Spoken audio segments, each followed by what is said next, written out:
again, welcome. This is going to be one of the roadshow listening sessions for the City of New Bern's Resiliency and Hazard Mitigation Plan. So thank you so much for coming out. This is actually our third session, and we do have one more coming up. So we're going to outline the plan. It is a very large document, well over 600 pages. I'm going to try and highlight the key points to it, and then that way maybe give some information. We're also going to talk about some of the things that we've already started doing, as well as some funding opportunities. So my name is Liza Monroe. I work with Withers Ravenel, which is an engineering and architecture firm out of the city of Raleigh. But I also grew up here in New Bern, actually a block away on Main Street, and I currently live here in Duffield. So this is super cool for me to have my job and my hometown collaborate and be able to be a part of it and be in this capacity here. So I'm super excited for this work. And I'm really excited to be here with you all today. So some background. After Hurricane Florence in 2018, the city engaged different consultants in order to model flood impacts, identify some key risks, as well as develop a plan to resilience. That consultant was Moffitt and Nichols, and the project started during the COVID-19 pandemic, so there were several in-person as well as online engagement events. But as we all know with COVID, it was a little bit difficult to get people to come out. So we're actually having more of these meetings, hoping to get people to see the plan and have it in front of them. 18 months after all of those engagement events, the plan was actually adopted by the Board of Aldermen in January of last year, so about a year since the adoption date. So what is resilience? There are dozens of definitions of resilience. You can look anywhere in the dictionary and they'll tell you a bunch of different things. But for the purposes of this specific plan, the City of New Bern defines resilience as the capacity to withstand, respond, and recover from an adverse event. So why are we focusing on resilience? As you can see in this map here, there's some red stars, which you can kind of see. There's one here on Union Point, and then this is the West New Bern Recreational Center to kind of give you some markers to know where you are. So we're focusing upon resilience because this blue area, which is the 100-year flood zone, which means there is a 1 in 100 or 1% chance of a flood of that magnitude happening on any given year, as well as the yellow area, which is the 500-year flood zone, so that's a 0.2% chance of a flood happening at that magnitude within a given year, is throughout the throughout the city of New Bern. So we see the downtown area as well as Duffield going over towards Trent Woods and River Bend. A lot of New Bern is located within these areas that are deemed flood hazard areas. So we're focusing on it because we might all know about Hurricane Florence and what happened in our downtown area, as well as within the town of Duffield and other places in New Bern. This blue area is called the Florence inundation area. So this is where water was in New Bern post-Florence.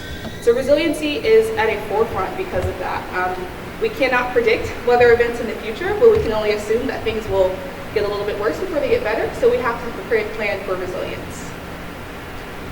So during the public engagement process, the community expressed some concerns that were then kind of placed into various themes, and those themes became the pillars for the Resiliency Project.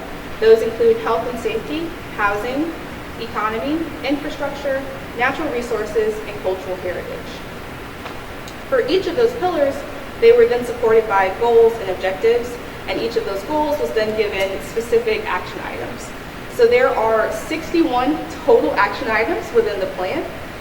We're going to try and focus on some of those that have been deemed as priority in this presentation, but we do also have 2 copies of the first 160 pages of the plan on the table if you want to peruse through and maybe see some of those other 61 action items. So for health and safety, the purpose of that pillar was to improve the health and human services that exist currently, as well as enhance the community's ability to respond to a disaster. So some of the priority action items associated with that pillar were to establish health centers in our most vulnerable areas in New Bern. So you could think 5 Points, the greater Duffield area, maybe near our housing authority projects like Trent Woods and Craven Terrace, or Trent Court and Craven Terrace, as well as establishing emergency shelters or alternative housing, temporary housing, in the event of a storm or weather event, so that people can have somewhere to go following that. For housing, the purpose there was to address the vulnerability of existing housing. So if you think about our historic area, the bed and breakfasts, as well as some of the housing in Duffield that's over 50 years old, they are not going to be, like, unless we raise them up to the base flood elevation or where we know water can possibly go, there is a little bit of a disconnect there with making those houses as safe as they could possibly be. So some of those action items include hosting and facilitating some personal finances as well as risk management classes with people that own homes as well as renters, landlords, real estate agents, anyone that's really involved in the housing process, and also talking about homeowners insurance as well as personal insurance in the event of a flood. The primary, action item here is this plan wants to work directly with leaders in those vulnerable communities to identify, relay, promote affordable mitigation and adaptation opportunities. So once again, we have those homes that unless we're raising them 6 to 7 feet, there is going to be a disconnect with creating the safest opportunity for them. So how can we meet somewhere in the middle? So that's a big part of the plan, is working directly with those leaders in those areas to identify and relay some opportunities to make those homes safer. For economy, the purpose there is to better support, enhance, and better understand the resiliency of the City of New Bern's economy as it relates to the indirect and indirect financial stressors. So indirect might be something like COVID-19, which we know a lot of the businesses in the downtown area didn't maybe see the amount of people they're used to seeing. But then you have direct things like Florence. So how do we make businesses in our downtown area and throughout New Bern more resilient in the event of an indirect or direct stressor? So some of those things you'll actually see on the table. We have developed a resiliency toolkit for our local businesses as well as for homes. And that toolkit can kind of provide some steps in the event of a weather event that you might want to go down the list on. So the personal one kind of lists things you might want to have in your home in the event of a storm, where the commercial one tells an owner, hey, you may want to take some photos of your property in the advance, or you might need to buy sandbags and things of that sort. So that's one of the action items to aid that economy pillar. Infrastructure, the purpose there is to protect and improve the resiliency of the city's existing infrastructure to withstand and recover from adverse events.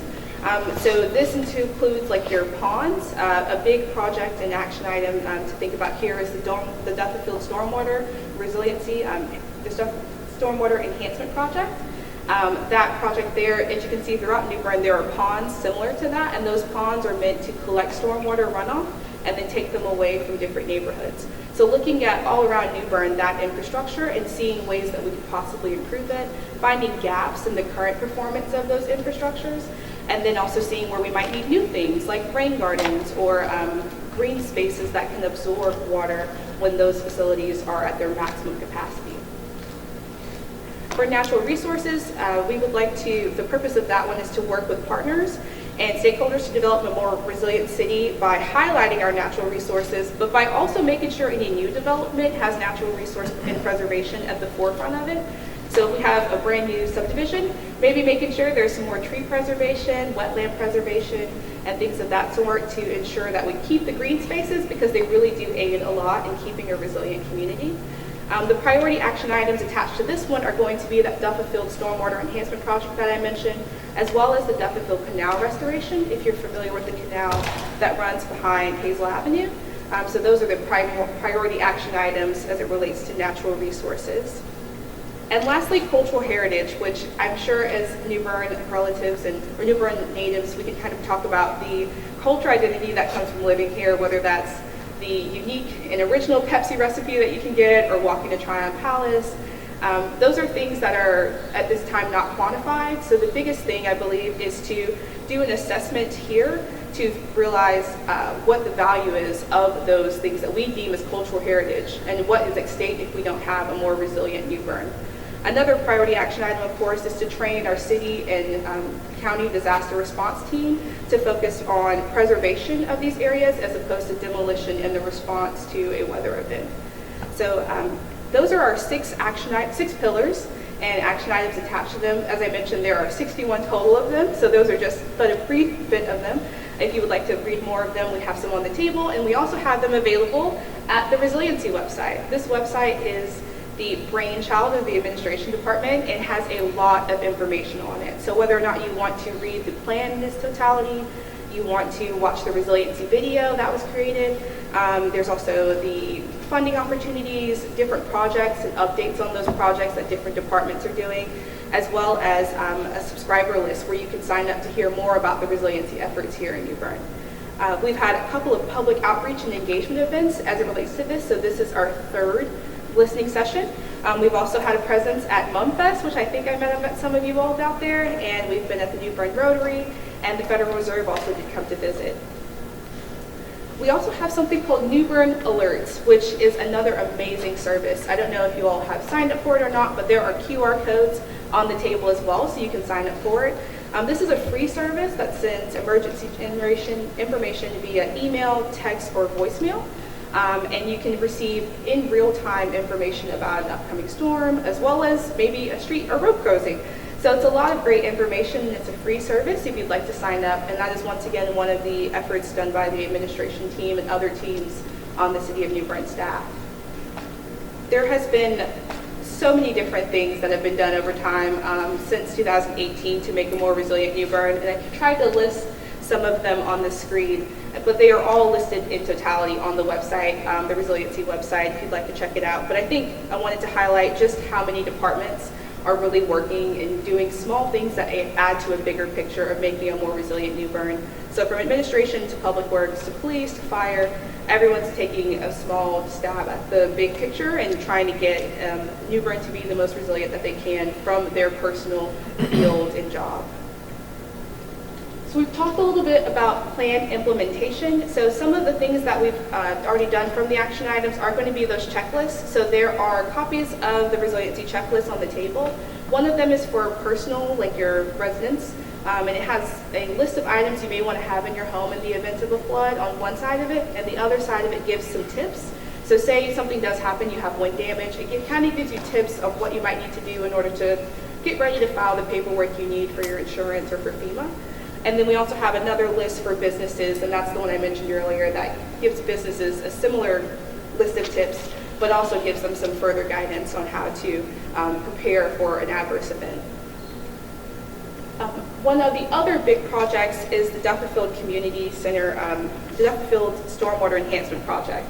So this star here is on the pond that's at Rose Street, if you are familiar with the Duffield area.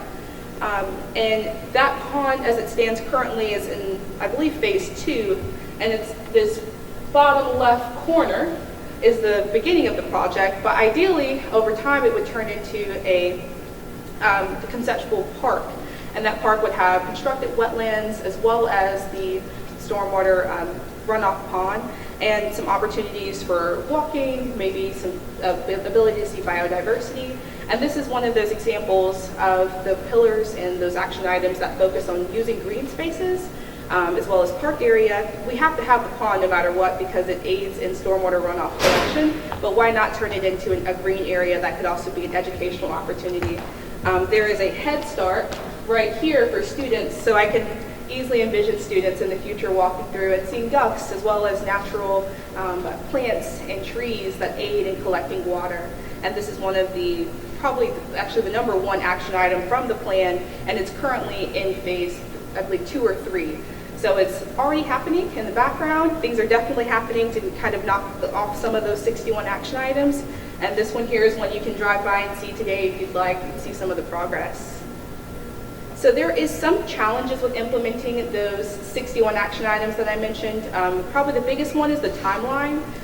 We could do all that we can today, tomorrow, for the rest of this year, and then we could have a storm of similar magnitude as Florence come and kind of reset that process. So that is a timeline or a challenge in implementing these different action items. Another one is going to be competitive funding opportunities. So there are a lot of coastal cities in eastern North Carolina and throughout the country that are also wanting to make these types of stands within their communities. And so that's a little bit of a challenge. We're competing against other places that are just as deserving as us and may have the same needs as us. There's also local and federal budget changes. So there was the infrastructure bill a little while ago that definitely pumped in some money for infrastructure, but then that has to come back again. There's also changes in local funding. So it's one of those things where you're just kind of having to go with as the year comes. Developing partnerships can sometimes be difficult, and trying to find other people to partner with, maybe to go after grants or to try and think of a more innovative stormwater measure. And then lastly, supply and worker shortages. I don't think I have to harp too much about that one, but there are shortages in staff across all industries, which could then aid to a longer time period for these projects than anticipated. But hopefully that will turn around in the coming future. So what is next? What's on the horizon? We do have one more listening session, as well as one more booth event coming up. There are some grants that we're pursuing with the North Carolina Department of Emergency Management, FEMA, as well as the Division of Water Infrastructure. It's roughly $6 million of requested funding, and I believe about half of that has been awarded, so we're still waiting to hear about the other half. And then there's also some upcoming budget proposals for the FY 2024 City of New Bern budget that will aid in this work, but across the different departments. So there is a lot of great things happening towards resiliency, and it's all happening sometimes in the background, sometimes in the forefront, and people participating like yourselves is a very big part of that to let the city know that they're going in the right direction. And I feel like I covered as much as I could in the brief amount of time I had, so thank you all so much for your attendance and attention. Is there any questions I could maybe answer about the resiliency plan or just in general about this work here? Okay, I like a bunch of experts. Okay, Mike. I didn't want you to not think anybody was going to. That's okay. How is your partnership with the county disaster recovery? The Craven County Disaster Recovery Alliance? No, not well, that one also, but just the county emergency management, whatever you call it. We have a great relationship. We actually, when disasters come to New Bern, we have a New Bern liaison who is in their emergency operations center for the life of the disaster. And I would say just local government to county government, the relationship is good as well. So we frequently ask for resources in an emergency setting. And the county, if they cannot fulfill it, emergency management structure is that it goes to the next regional center. So I would say we've worked enough disasters together that we have a pretty good relationship. The Craven County Disaster Recovery Alliance, I bring them up because they're actually featured in the resiliency video that we've put together. It's a really long video. It is on our website. It's also on YouTube. We intended to play it this morning, but we couldn't get adequate audio. But I encourage you to look at it. There are some excellent remarks from the two ladies that spearhead, we call it CEDRA, C-C-D-R-A. They gave us some excellent feedback and insight as to how their organization works. So. And do you have a guesstimate on the timeline for the retention pond? For the Duckville one? Yeah. So it's in a lot of phases. The conceptual plan, which our stormwater team at Wooders Ravenel designed, this was for us to then go for grants. So we're still waiting to hear about, I believe, one of the grants, which I think was 3.8 million. I think. So we're still waiting to hear about a piece of that, but I believe right now, in talking to our stormwater team, it's an 8-phase project, so we're almost to the halfway point for this one. It's a little. There's been some improvements, and the pond itself has grown a ton.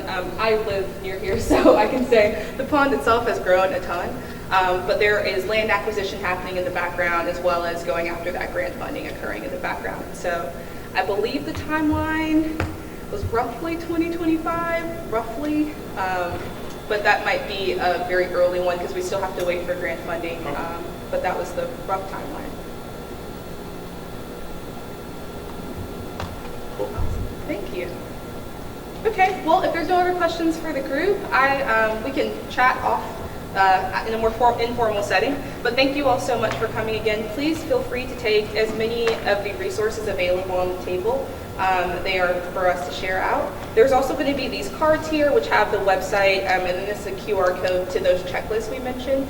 And I know in passing these out at Montfest, we learned there's a lot of people that's like, I've lived here through 7 storms, I'm good to go. But it never hurts to be more prepared. So feel free to share them and take them with you. And once again, thank you so much for coming out today.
Liza, before you start real quick, do we need this anymore? We do not. I can, yep.